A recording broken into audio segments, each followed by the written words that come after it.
ہم جیسے لوگوں نے بھی عمران خان کی پوری تقریر سننے کی اذیت برداشت کی، لیکن اس پہاڑ سے بھی آخر میں کاغذ کے ایک ٹکڑے کی صورت میں ایک چوہا ہی نکلا۔ سینئر صحافی اور تجزیہ کار سلیم صافی کے مطابق وہ کبھی کاغذ کو جیب سے نکالتے اور کبھی واپس رکھتے، دعویٰ کرتے رہے کہ اس کاغذ میں ان کی حکومت کے خلاف سازش کا ثبوت ہے، لیکن اس کے مندرجات نہیں بتائے۔ وہ کاغذ لہرا لہرا کر یہ تاثر دے رہے تھے کہ پاکستان کے خلاف عالمی سازش ہو رہی ہے، لیکن یہ نہیں بتا سکے کہ کس طرح کی سازش تھی اور کس نے تیار کی تھی۔ انہوں نے ذوالفقار علی بھٹو کو خراج تحسین پیش کرتے ہوئے بھٹو دکھنے کی بھی کوشش کی، لیکن بھٹو کی طرح یہ بتانے کی ہمت نہ کر سکے کہ سازش کرنے والا کون ہے اور اس کی ناراضی کی وجہ کیا ہے۔ چنانچہ اب اس کاغذ کے بارے میں مختلف چیموگوئیاں ہو رہی ہیں۔ کچھ لوگ کہہ رہے ہیں کہ یہ یورپی یونین کے سفیروں کا خط ہے، کچھ لوگوں کا خیال ہے کہ یہ کسی مغربی ملک میں پاکستانی سفیر کا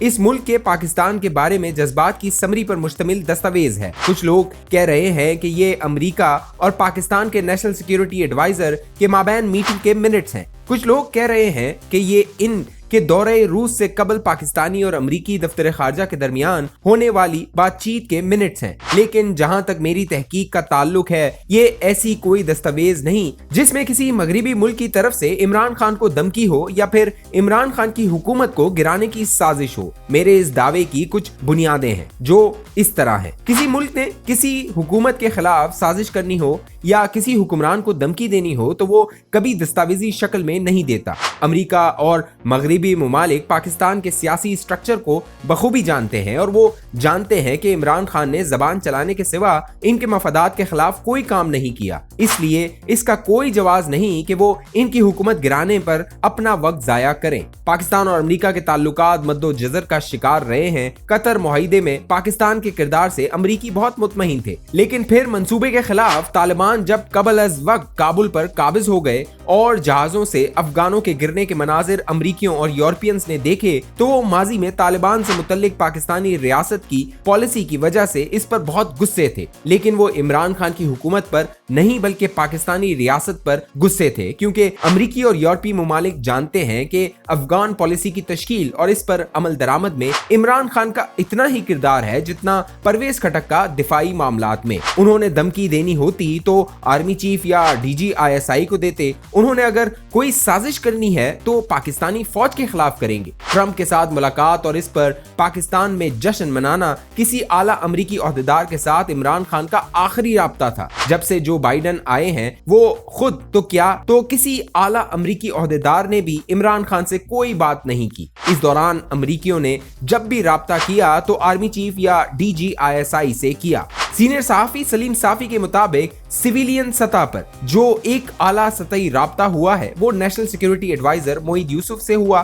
اور اس رابطے کے بعد معید یوسف میرے ساتھ انٹرویو میں کہہ چکے ہیں کہ دھمکی یا ناراضی کی بات ہوئی اور نہ اڈوں پر کوئی بات ہوئی۔ جہاں تک یورپین سفیروں کے خط کا تعلق ہے تو یہ ایک سفارتی معمول ہے۔ ہر ملک کے سفیر متعلقہ ممالک کو اپنے ملک کے مطالبات پر مبنی خطوط لکھتے رہتے ہیں اور وہ ملک اپنی پالیسی کے مطابق یا تو جواب دیتے ہیں یا پھر خاموشی اختیار کر لیتے ہیں۔ مثلا امریکہ میں ہمارا سفیر مختلف مواقع پر خطوط لکھ کر امریکیوں سے کشمیر پر حمایت کا مطالبہ کرتا رہتا ہے، لیکن امریکی اس کا برا مناتے ہیں اور نہ ان کے مطالبے کو تسلیم کرتے ہیں۔ یوں سفارت کاری میں اس طرح کے میمورنڈم بھیجنا ایک معمول ہے۔ جو ممالک دھمکی دیتے ہیں تو وہ قطعاً تحریری شکل میں نہیں دیتے، بلکہ وہ اپنے عہدیداروں کی متعلقہ ملک کے مختاروں کے ساتھ براہ راست ملاقاتوں میں پیغام دیتے ہیں یا پھر اس ملک میں اپنے سفارت خانے کے ذریعے اپنی ناراضی یا دھمکی پہنچاتے ہیں یا عملی اقدامات سے دھمکی دیتے ہیں۔ مثلا اس وقت ہم جانتے ہیں کہ امریکہ کا اصل ہدف